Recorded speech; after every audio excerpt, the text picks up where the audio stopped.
this month's episode of the Whiteboard Game, the boys talk about women in music.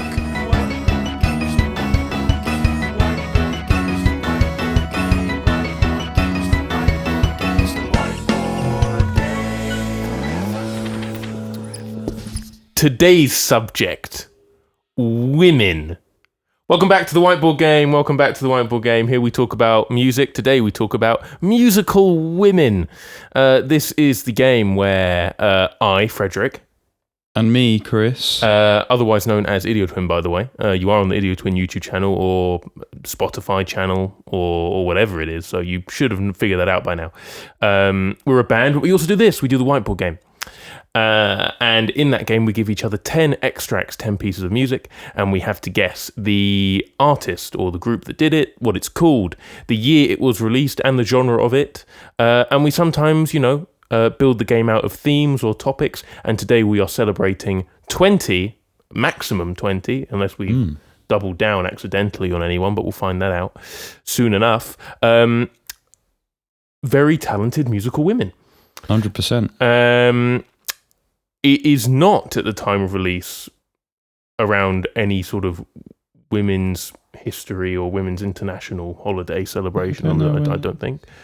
But why do we need that to celebrate the great contributions that women have made to art and just historical advancements generally?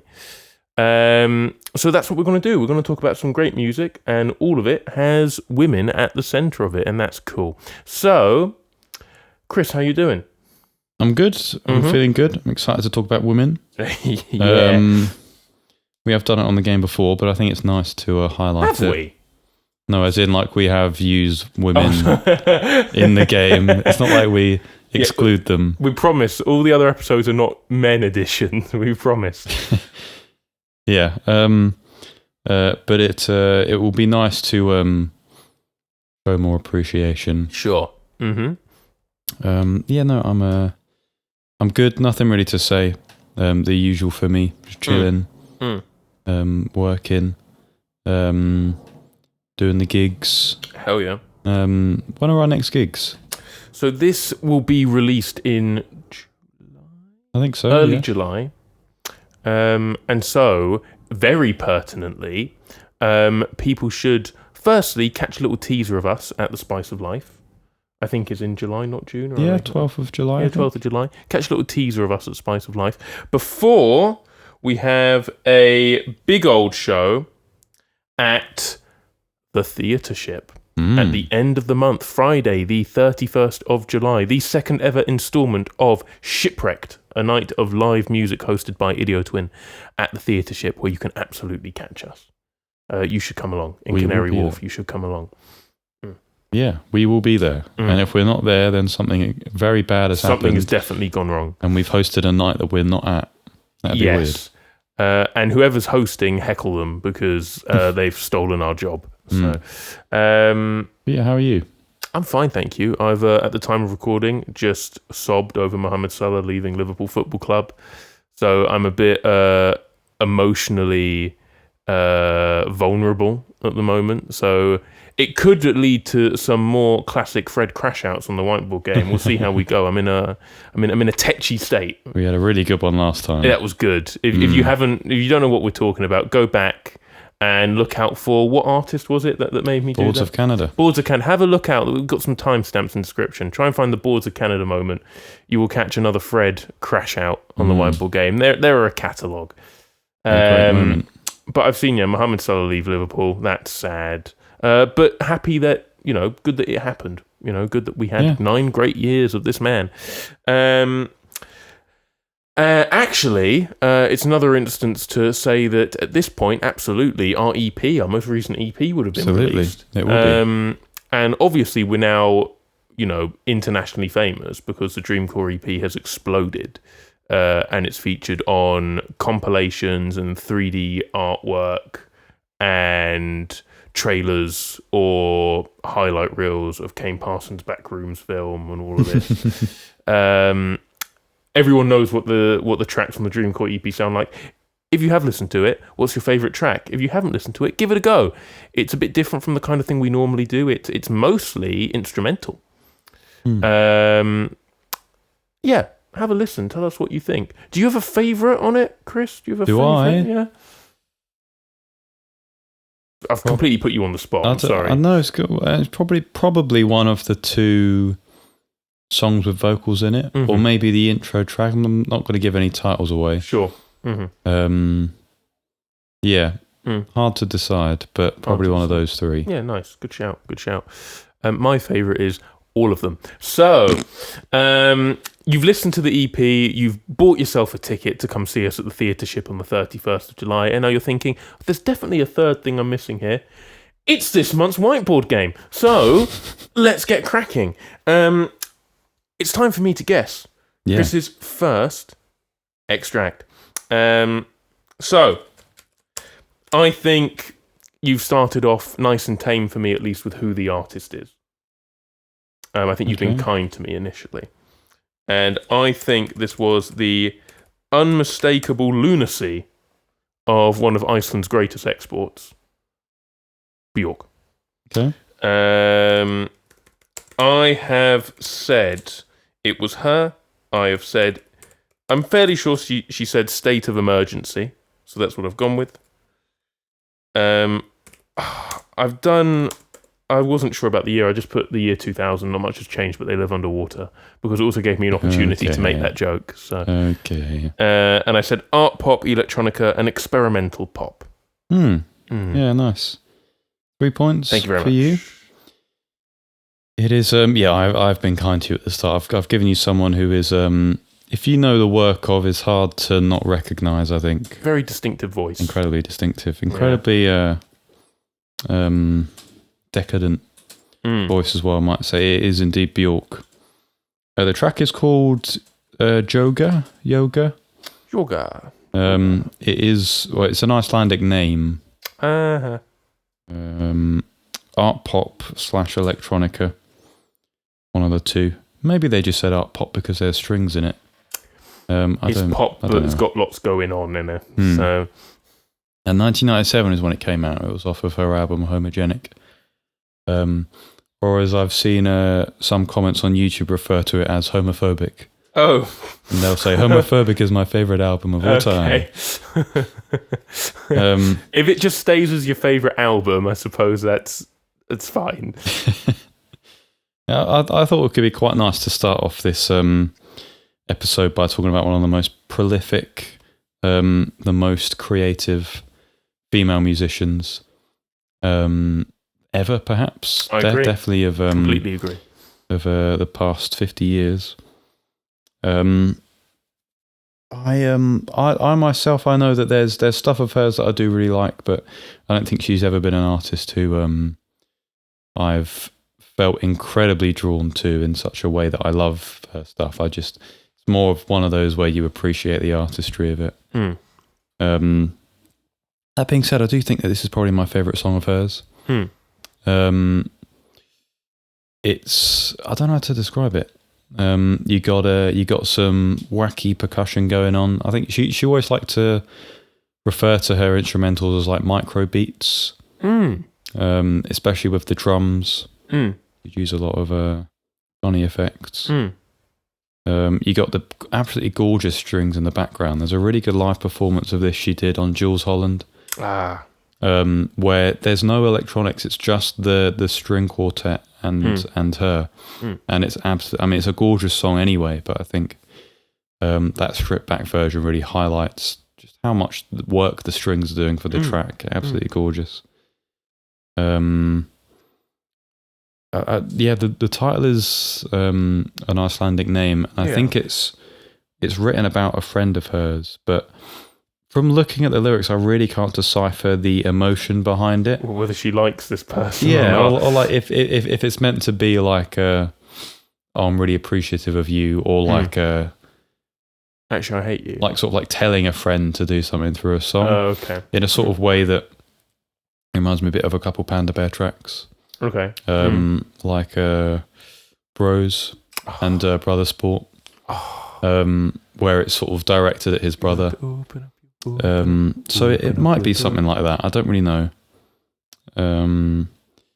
But yeah, it's absolutely gorgeous. I think quite a lot of artists nowadays would probably say they were inspired by Björk in some sort of way, and which is quite amazing given how wacky a musician she was, and quite a lot of her stuff is harder to listen to, I'd probably say. Not always easy listening, but she does have her albums that are easier.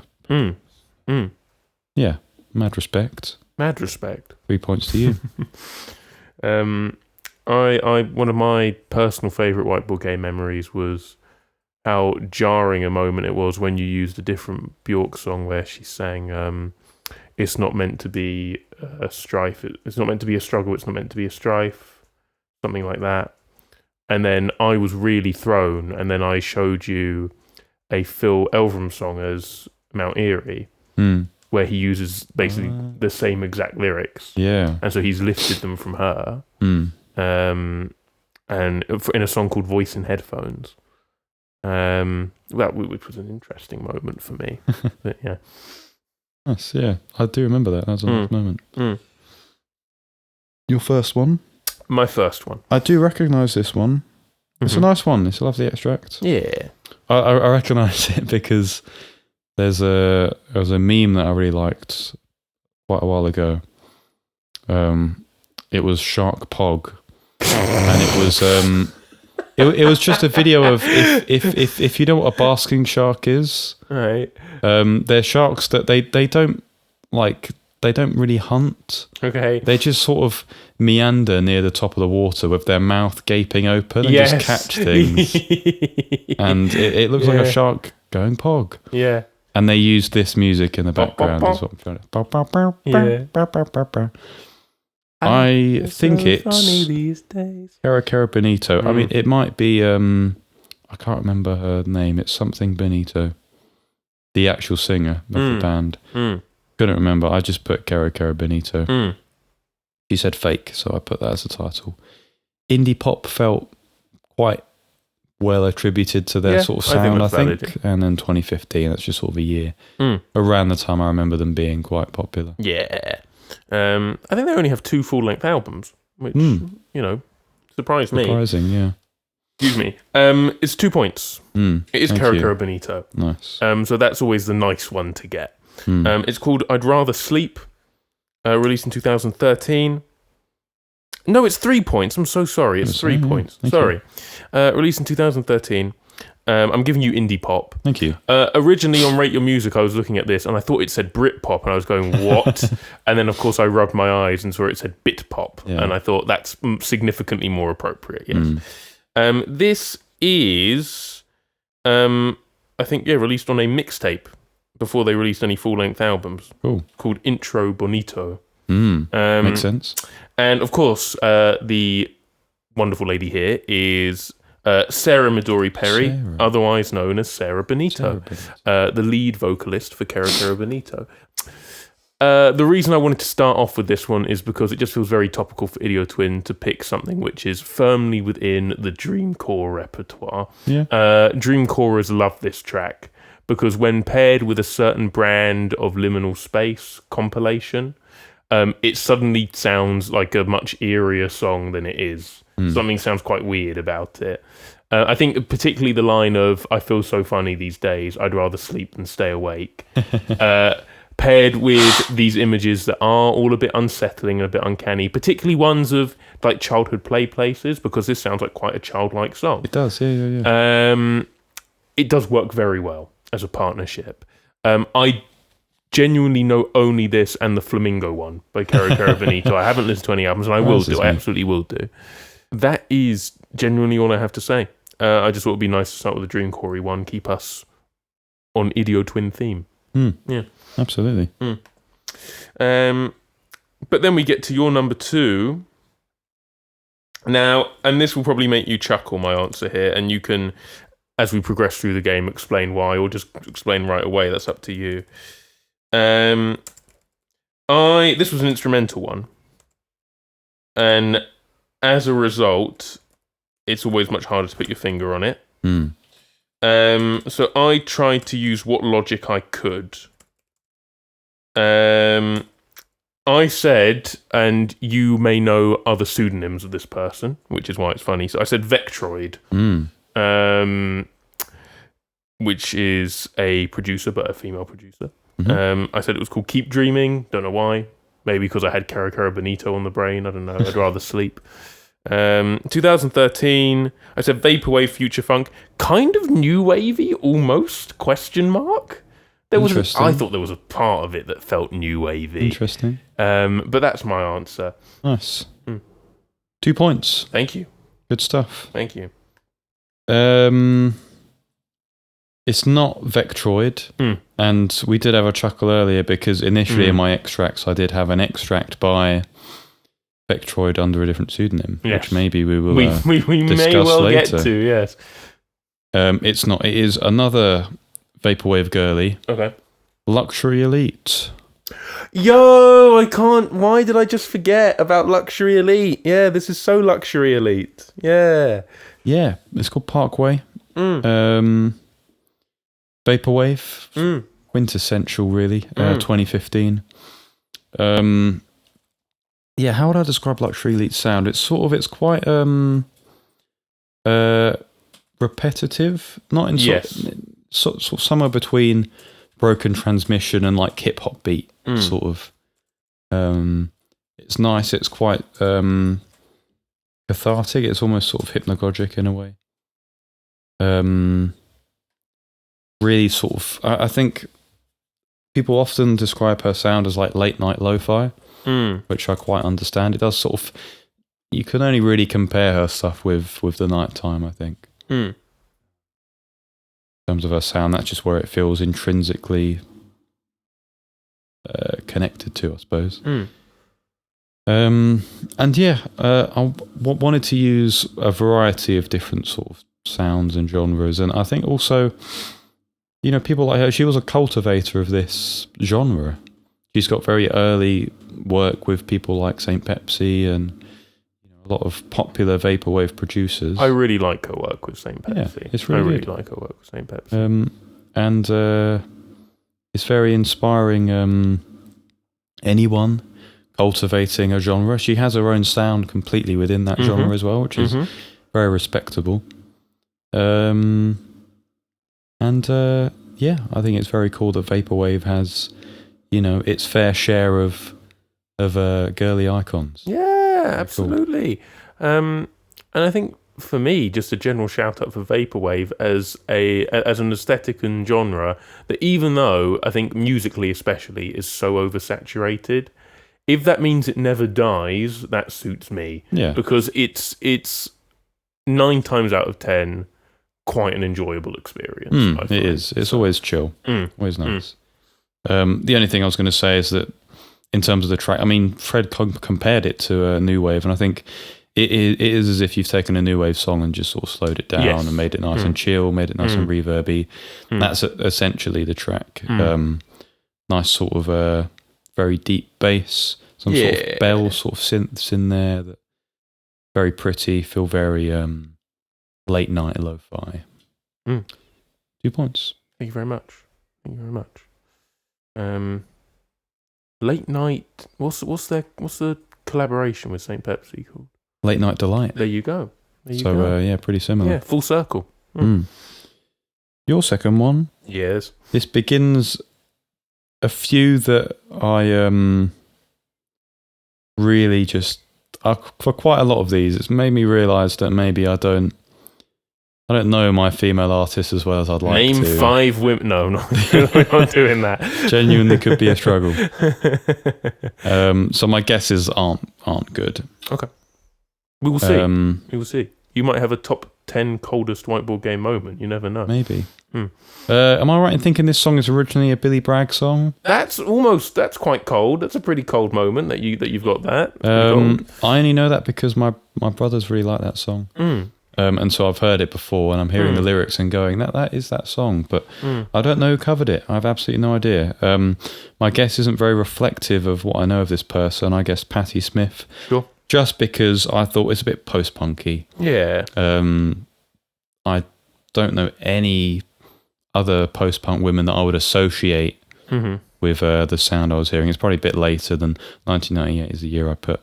I Don't Want to Change the World. I don't actually know the title of the Billy Bragg song, so I've just put I Don't Want to Change the World. It might be called New England. I'm not going to change it. It's what it is. Post-punk / indie rock. It is also. It's not only closer to that other title. It is actually earlier, not later than you think. Really? This is, and it maybe it's a name that you recognise. This is by a lovely lady called Kirsty MacColl. I think I do. And it's called A New England, a cover of Billy Bragg, 1985, prime new wave era. I put jangle pop as well, the way the guitars are used. I'm going to give you a point for indie rock. Thank you, I appreciate that. Feeling generous. I'm feeling, as I said, I'm emotionally vulnerable today. So if Mo Salah was here, he'd probably look at me and go, "Fred, be more competitive." But maybe today he'd let me off as well. So I don't know why this has been on my brain. I think it was on a rerun of Top of the Pops. That must have been on one evening. And so for a couple of months, it's been in my back pocket, ready to use. Because I do know this cover already. And I think it's a lovely rendition. You have that bit where it goes into multiple part harmony, which is really fun. It's gorgeous. Which is really fun. She's got such a lovely voice. She sings it so well. How well do you know Kirsty MacColl? Very limited. I was about to ask if she was in a band. I couldn't remember where I'd heard her from, but I don't think she is. I'm not sure. I mean, firstly, she's from Croydon, which is also represents South, you know. I don't know if she was in a band, but I think unfortunately the most notable thing about that's not fair. The most notable thing about Kirsty MacColl is her wonderful music career. But one other notable thing about her is the fact that she didn't live very long. Yeah, I did see she. She passed at 41. I'm going to tell you how. I'm going to read the paragraph off of Wikipedia because it is quite infamous. Okay. So, in 2000, after she participated in the presentation of a radio program for the BBC in Cuba, MacColl took a holiday to Cozumel, Mexico, with her sons and her boyfriend, musician James Knight. On the 18th of December 2000, she and her sons went diving at the Chancanar Reef, part of the Arrecifes de Cozumel National Park, in a designated diving area where watercraft were restricted from entering. With the group was a local veteran dive master, Ivan Diaz. As the group was surfacing from a dive, a powerboat moving at high speed entered the restricted area. MacColl saw the boat coming before her sons did. Louis, aged 13 at the time, was not in its path, but Jamie, then aged 15, was. She was able to push him out of the way. He sustained minor injuries, but she was struck by the powerboat, which ran her over. She suffered severe chest and head injuries and died instantly. Which is, I think we can agree, particularly unfortunate. Absolutely awful. I'm reading that now, and that's terrible, isn't it? Yeah. That is terrible. She was so young. Yeah. But how remarkable that she saved her son in the process. That's quite special. Her instincts were very maternal. But this is not to sort of remember her for the fact that it was a horrible way to go.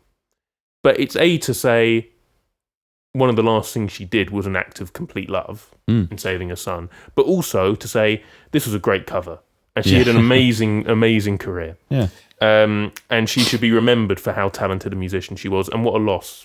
What more music we could have had. Yeah. So big up Kirsty MacColl. Not only a fantastic musician, but a fantastic mother. I'll give you 1 point. Thank you. You're welcome. Cheers. Yeah, that's those ones you hear that are just it's unfathomable to even you don't even know what to say. That awful. Yeah, it's so unlikely. But you know, as you say, if you take anything from that moment, the fact that what she did was remarkable, amazing instincts. You know, I think it's quite easy to forget, and this is quite a crude way to put it, but there's a very good game I know, and I've spoken to you about it before, called The Beginner's Guide. Yeah. And it's about all these, in a very reductionist sense, not to waste time and also not to spoil it. It's formed out of lots of different mini games, and some of these have titles. And my favourite title, the most evocative title out of all of them, is I think something like Porn Stars Die Too or something. But the point of that as a metaphor, I think, is that I think you forget that these people in the public eye are actually real people that suffer real people things. So musicians are not just big stars that you see on Top of the Pops or whatever. They have families and things. And so it's important to remember that. Absolutely. But as I say, the main takeaway is big up Kirsty MacColl. What a woman. We are on your number 3. I tried to logic this. I didn't necessarily recognise the voice, but I felt fairly confident in my guess. Or proud that I'd put it. Either way. I thought it might be SZA. Okay. That is a person. Yeah, that is a person, yeah.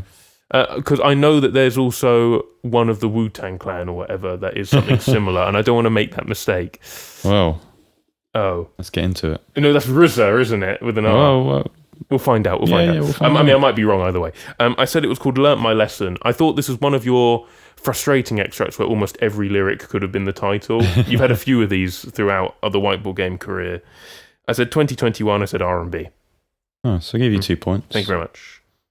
I was amused by that because there's actually 2 members of the Wu-Tang Clan that have very similar names. Oh, okay. RZA and GZA. GZA, okay. Yeah.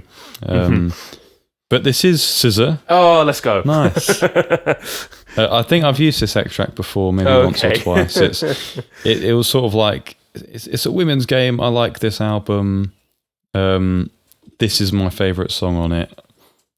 I don't really want to use a different song, essentially. The song is Anything. Although I don't think she ever says anything. She says anywhere a lot. Okay. She never says anything. That's helpful, SZA. Thanks. Alternative R&B was a genre it put. I didn't really... I mean, I think Rate Your Music gave a very specific meaning for alternative R&B. But I think the way that I sort of took it is just a bit like R&B, but maybe a bit more quirky, a bit more different. Takes from different genres, maybe more electronic sort of stuff. I don't know. 2017 is when it came out. It's off of her album Control. Yes. Is that the one when she's on like the pier? No, that's SOS. Okay. Control is the one where she's sat in like in front of a bunch of abandoned TVs. Oh, in like the woods or wherever. Yeah. It was her big breakout one. Sure. I think. Yeah, I haven't listened to any of her newer stuff. I was just when I was into a lot of R&B and hip hop around sort of 2018 sort of time. And this was quite big, and I gave it a listen. And this was heavily in my rotation. It's a bit lovey. It's not really like you're not really listening to it going, oh, it's a really interesting perspective on things. But it's a bit like you said, every line is almost sort of anthemic because every line could be its title. She's got a great voice, as I'm sure. She's a very popular artist now. I'm sure loads of people know her voice. Great voice. And the production on this generally, I love. It just feels minimalist in a way. Yeah. That sort of synth lead. The arpeggiator. It's all it's very strict and rigid. It's always that always comes back. It's never a different notes, different themes, similar stuff to the bass. It's just that bass is always the same. And you have these beautiful sort of inflections. Things are coming out. It's a gorgeous track, and really one of the underrated ones on the album because there's a lot of popular sort of radio singles for it. And I mean radio in a good way. I don't mean like bland stuff that's just going to get overplayed. They're good songs. Weekend is a great one. Doves in the Wind. This is my favourite, and I don't think I've got any other R&B stuff here, so I wanted to again move between genres a bit. As you should. As you should. There you go. Enjoy your 2 points. I will, thank you. I think I've never listened to any SZA, but I know how viral she's become in terms of like radio play and all of this, but also on the internet, she's a very popular figure. And part of the reason that is, I think, and this is the main thing I know about her, is she does seem alarmingly active on social media at times, and that I see posts where she's referenced just by random creators, not even creators, just people that make one post and it just goes viral by accident, and then she finds it and she always leaves a comment on them, and everyone goes, "What are you doing here? Like, how have you found this?" And I think there was a very short-lived trend where people were kind of saying, "Oh, knowing SZA, she'll probably find this video or whatever." And she always did. She was, you go in the comments, she's always there. Yeah. So look, knowing SZA, she'll listen to this episode of the Whiteboard Game. So there you go. Probably, yeah. If you're interested, we are open for collaboration. So, let us know. We make sick beats. He makes sick beats. I'll like play the piano or whatever. Okay. Your third one is what we're moving on to now. Remind myself of it. I only shared a different artist for this, but one of the later extracts I actually thought was a better fit for that guest. So I've removed it, swapped it for a different musician who it sounds a bit like. Okay. But I think I associate her stuff with being more ambient. Okay. Whereas this was, I deemed it indie folk. It's maybe indie-tronica, you might say. I guess grouper. Will I Follow? It's maybe something that was said in the track. I can't remember. Yeah, as I say, indie folk. 2009. Yeah. I'm going to give you DOS. 2 points. Thank you. 2 points. Oh, okay. When you said DOS, for some reason, I thought you did mean 0. Give you absolute. It's got an O in there, hasn't it? So the brain thinks, "Oh, I see the letter O. That must mean nothing." It's almost close to donut. It is actually, yeah, fair point. This is, you may be surprised, is Portishead, and this is called The Rip. Released in 2008. I've put trip hop because it's Portishead, but mainly folktronica, I think, is the one for this, and so I'm going to give you indie folk. This is off their album Third. Which I don't know how controversial this actually is. I think is my preferred Portishead album. Dummy has the most iconic tracks. Give me a reason. It's got lovely tracks on there. I think I do prefer. Was it Nobody Loves Me? Yeah, Sour Times. I think I agree. It's gorgeous. But I think there's something more almost sinister about Third. It feels a bit darker. I say that. I think a lot of Portishead just sounds dark anyway. There's a darkness about it. But maybe it's the fact it ventures more into folktronica elements at times that I prefer. I don't know. I don't actually know why this is called The Rip. I don't know if it's because there is this... I don't know if it's intentional or non-intentional. I don't know if you hear it or noticed it on the extract I gave you. There's like this momentary glitch when the electrics come in. And I don't know if they're calling that The Rip and they just leave it in. I don't know.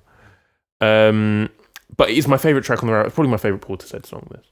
I think it's gorgeous. And of course, when we say Portishead, we're talking about a women whiteboard game. Yeah. We're talking about Beth Gibbons. Absolutely. Really, really good vocalist. Really, really good front woman for Portishead. Established solo career as well. She had she had the solo album, Lives Outgrown, in 2024, which received such great acclaim. I haven't listened to it yet. Such great acclaim for being as experimental as it is, which, when you're a member of one of the pioneering trip-hop bands, you're going to remain a pioneer for the rest of your career. It's inevitable. I think what's most fascinating me that I've only just discovered is when you look on her personal discography, on Wikipedia without any further context, she is listed as in her discography in 2019, having been part of a release of Henry Górecki's Symphony of Sorrowful Songs with the Polish National Radio Symphony Orchestra. So she must have been a vocalist. But yeah, just one of, Björk, as you started with, one of the leading pioneering female musicians of the last 30 years. I put Beth Gibbons up there as well, especially as part of Portishead. For her work creating this genre of trip hop alongside people like Massive Attack and things like this. Shout out Beth Gibbons. Shout out Portishead. 2 points for you, sir. Thank you very much. Thank you. You're welcome. Yeah. Good, very nice song there. Again, please. Very nice, very musical woman. I am at a whiteboard game, home of Beth Gibbons. Very good music. Your one here, Chris. Your number 4. There was definitely a lady humming along, but she never starts singing in the extract you've given me. Well, she's vocalizing, I suppose, but you never hear her say any words. But what it does sound like is a bossa nova banger. It sounds like bossa nova to me. Yeah. And so you add up the numbers. How many female bossa nova singers do I know? Unfortunately, it's a bit of a dark area for me. I know one. So let's go for that one. And let's say, I mean, arguably maybe the most famous bossa nova female vocalist. I don't know. Astrid Gilberto. Of Girl from Ipanema fame. Yes. I tried to think what is the most outlandish place I can put instead of Ipanema. So I titled this The Girl from Watford, because I don't think there are enough love songs written about girls from Watford. There's not. So, Watford, unironically, one of my... I find it unintentionally funny, specifically Watford Gap, that area, because it just feels like a void. Mm-hmm. It feels like what stayed in Watford Gap never leaves Watford Gap, I said 1961 and Bossa Nova. Oh, I've used an extract by this artist before because it's a very iconic album cover. Okay. The album is called Flying Beagle. That it's off of. If you'd have played me a Flying Beagle extract, I wouldn't have been able to tell you the artist. I can't remember her name, but I'll tell you. Her name is Himiko Kikuchi.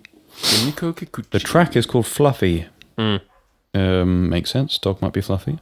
Dogs often are. Yeah. Bossa Nova, as you said. Yeah.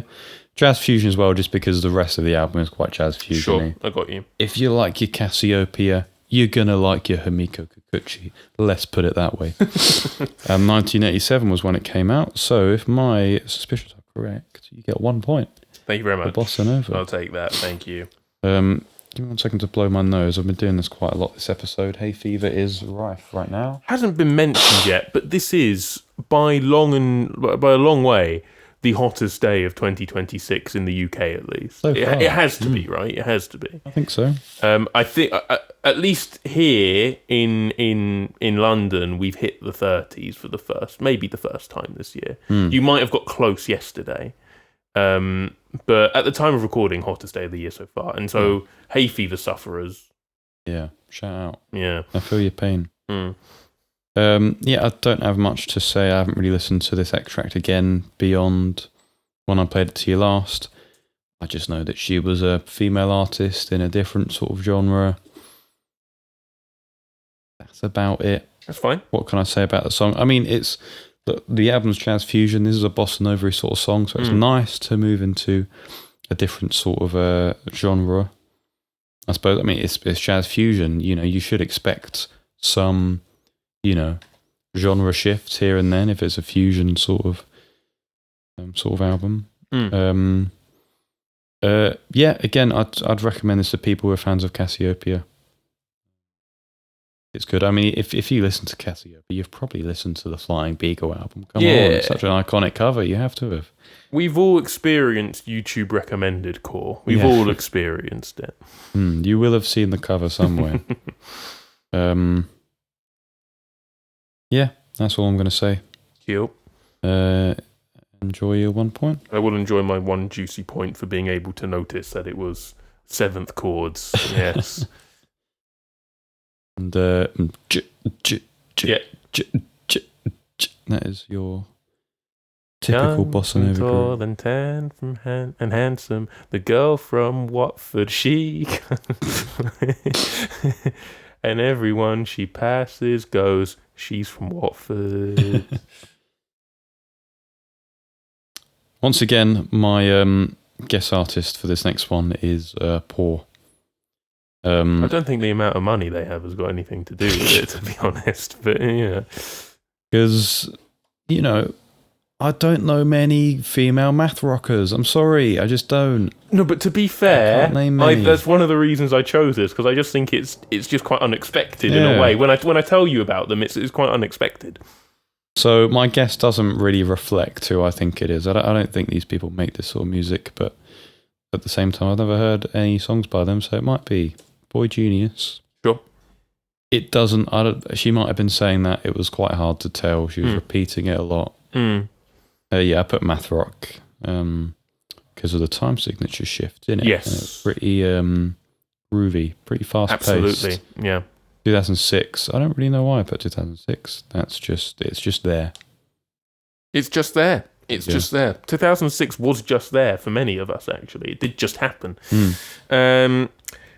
One of the reasons why maybe you struggled to get a title for this, and I don't know if you picked up on this, is because it's not in English. Oh, okay. I didn't pick up on that. This is a Japanese 4-piece, I think. And this was one of the great successes of the Fred Bloy put in the list and then forget. And then return to and go, I've got no idea what I'm going into here, and then be pleasantly surprised that it is a Japanese 4-piece girl band math rock set up, and you just go, what? This is amazing. They're called Tricot. Or Tricot. The title of that, I think, is pronounced O chan sen sゥす. Interesting. What does it mean? Anyway, so I put 2013 because that's when it was released, haha. And I have got as genres Shimaki Takai, math rock, and post-hardcore. You have got a point for the genre. Thank you. This was their debut album. I think it's just called The. Fascinating. It is my favourite one. Is it? That was a noise I made, wasn't it? Gosh. You did make that noise. I think, to be fair, I think they've got they've got another one called And, maybe. I'm not sure. Or they've got... Right, hang on. Sorry. Right. I am going to tell you exactly what my thoughts on there, because now I've Sit rambled back, enough. Relax. So I'm going to tell you exactly my thoughts. Brad's going to tell us his thoughts on Tricot. That is my favourite of theirs. There you go. Okay. I've found that out for you. There you go. Their debut is my favourite of theirs. This is also my favourite song of theirs. This was in rotation quite a lot last year. It's a lot of fun, this track, the way that it keeps shifting.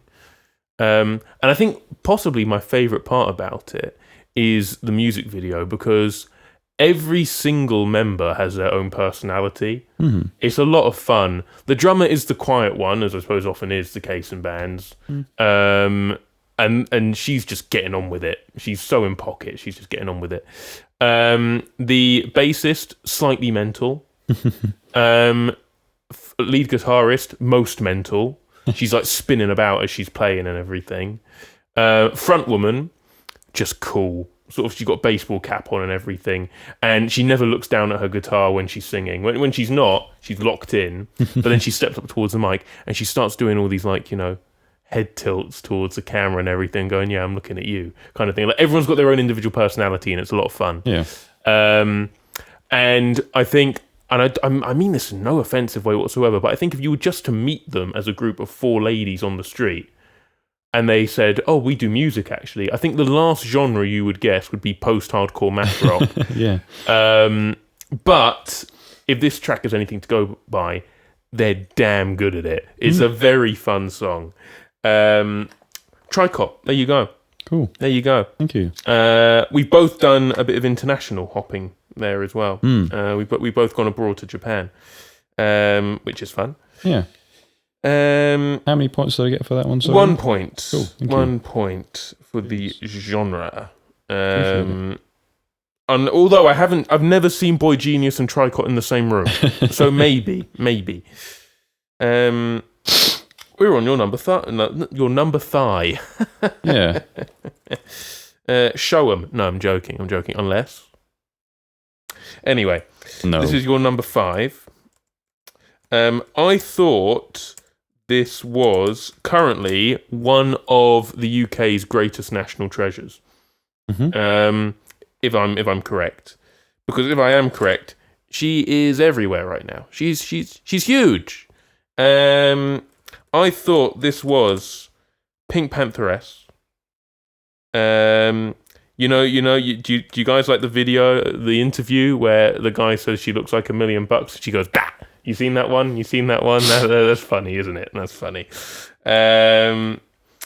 I said it was called Let It All Go. I said 2024. I said electronic /R&B/drum and bass. Fascinating. Yes. I'll give you 3 points for that. Thank you very much.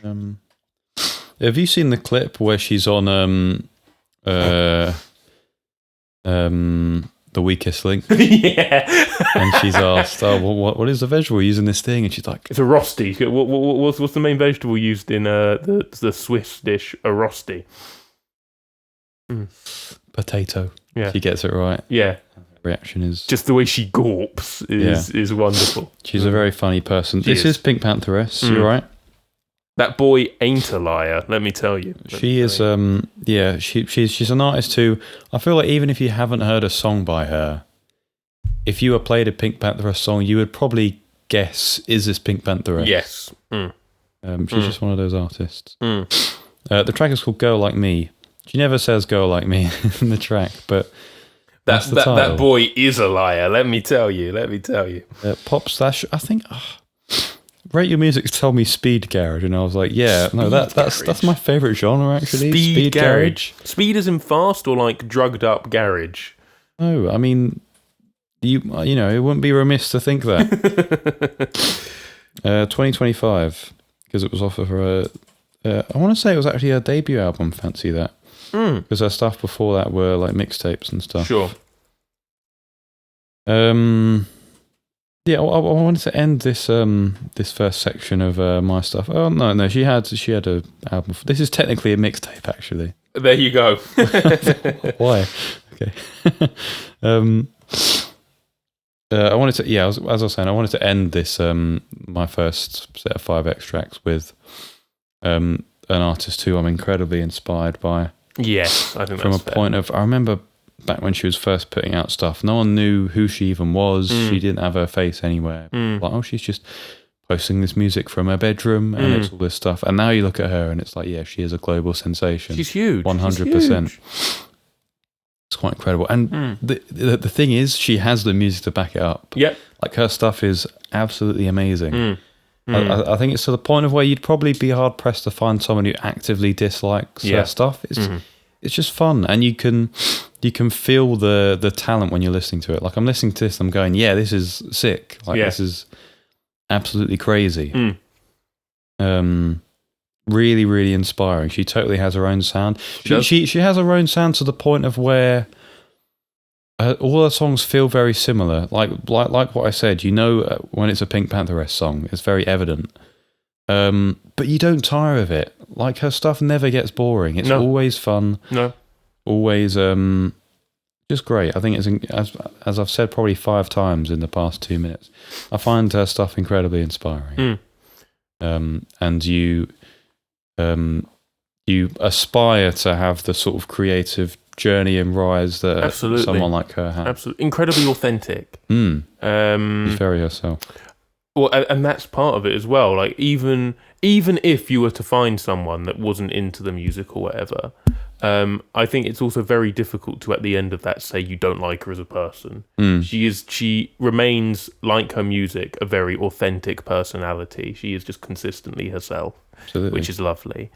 I know when you're producing Idiot Twin stuff, you talk a lot about ear candy and stuff. I feel like she believes in that quite a bit. 100%, yeah.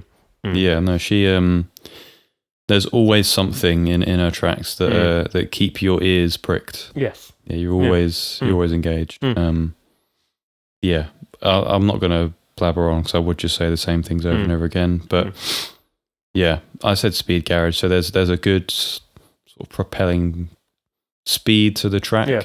It's an interesting one because I don't think it was one of the big singles off of this album, but she's released a music video for it recently. Sure. Really, like, I can't imagine how high the budget is. It's incredibly well made. Yeah. Quite a few sort of popular. It's got Davina MacColl in it. Like, you know what? I am not surprised. That seems like the kind of guest PinkPantheress would want on one of her music videos. Yeah. Awesome. Davina MacColl. 3 points. Gosh, thank you. Why is Davina MacColl brilliant? Fine. In another international treasure, is she?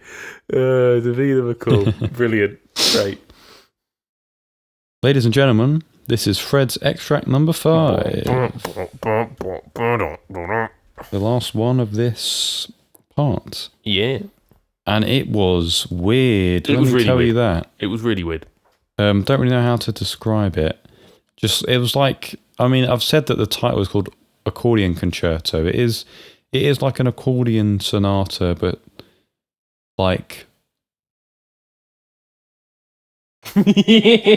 avant-garde. Like it's really dissonant at points. Yes, very dissonant. And I tried to look into my bag of female composers from maybe I can't imagine it being earlier than like something like 1950 or something. And the one I came to is a lady called Pauline Oliveros. I don't know if that's exactly how you spell her name. It might be Oliveros. I said accordion concerto. I said avant-garde folk because accordion, folk instrument, and avant-garde because, well, it's perpetually dissonant. It is perpetually. It's a lovely way of putting it. 1978, random year. If we had already set a precedent for giving bonus points for doing particularly well in certain categories, I would award them here. Thank you. Because I think you've effectively, I would say you've got the genre completely spot on and you're exactly on the year. Oh, wow. And I think I'm personally looking at them and I'm finding both of them quite impressive. Thank you. So that's 2 points. Wow. But 2 points that you should be very proud of. Yeah. The title is always going to be the hardest bit. It's called De Profundis. And you'll see how that's spelled. It's Latin for, I guess, is it just the profound, maybe? Or is that too obvious? Profundis, profound. It's by a Russian lady called Sofia Gubaidulina, who is huge. Well, I mean, I don't think she's with us anymore, unfortunately. But she was. Well, no, she still is. She still is incredibly popular as a composer to come out of the 20th century avant-garde. Yeah. And yeah, I mean, everything else Chris said was at 1978. I said folk music or 20th century avant-garde. She is a classical composer I have been long waiting to get to. And I suppose I took this game as an opportunity to kickstart that, to listen to my first ever Gubaidulina piece. And when you're hearing those dissonant bits, it's because she's scoring it in a very 20th century manner. There are bits which are properly notated, and then there are bits which are just basically, it looks like you've basically dragged a marker pen across the score and scribbled. Yeah. And so whoever's playing, this isn't necessarily an accordion, I think it's called a bayan, which is where the folk bit comes in especially, because it's a concertina, which I suppose is particularly native to the... Well, I guess at the time, what would have been sort of the post-Soviet countries, and well, not post, they were Soviet countries. I think she was categorized along with, and you know, it's when you start to hear who she was grouped with by the sort of KGBR as being sort of against what they believed music should be, and so they were shunned, but received huge international respect and commission and stuff. That maybe you go, oh, I see why Fred would be interested in this person. Because the first name in that list is Alfred Schnittke. Oh, okay. And so whether they were proper contemporaries or not, you presume they were. Yeah. I haven't really read much on her, but they were two composers, for example, that the KGBR were like, your music stinks and we don't want anything to do with you. But internationally, you had this interest. She's known, I think, for experimental scoring techniques, experimental ensembles. I think she seems like a very, very interesting composer and one who did push the boat out. Case in point being, she makes this bayan player make noises like you've heard on that extract. And you do look at the sheet music, and at points it is one of them where I think someone who hasn't been integrated into 20th century styles and sheet music before would probably look at that and just go, what is this? And then click off the video kind of thing when they hear the organist going. There are points where you just have unheaded notes, I guess, is that the way to put it? And so it's just lines that stretch across the stave, and they just sort of go up and down along the stave. So it's basically just like kind of hit notes at the top of the register, and then in the middle, and then at the bottom. So you do get passages which are just just like cluster chords just being smashed, and you can hear the guy's hands hitting them, kind of thing. Fascinating composer. One I'm very excited to progress further into the discography. Well, not discography, the compositional depth of. And wonderful that I think classical music has long been an area where we more readily talk about the male icons. And when you have individuals that were so willing to experiment and push the boat out, like Sofia Gubaidulina, they should be spoken about as well. So, Gubaidulina, 1 point for you. Thank you. No, 2 points, pardon me. Yes. Yeah. 2 excellent points. Thank you very much. Yes. So, halfway house, kids. That is 5 extracts from us each. 5-10 exceptional female artists. Come back for part 2 when we will have some more to talk about, and it probably won't have gotten any cooler either. But I hope to. Well, I won't know if you're there, but we will see the viewer numbers change. So please come back. Please come back. Goodbye. Bye.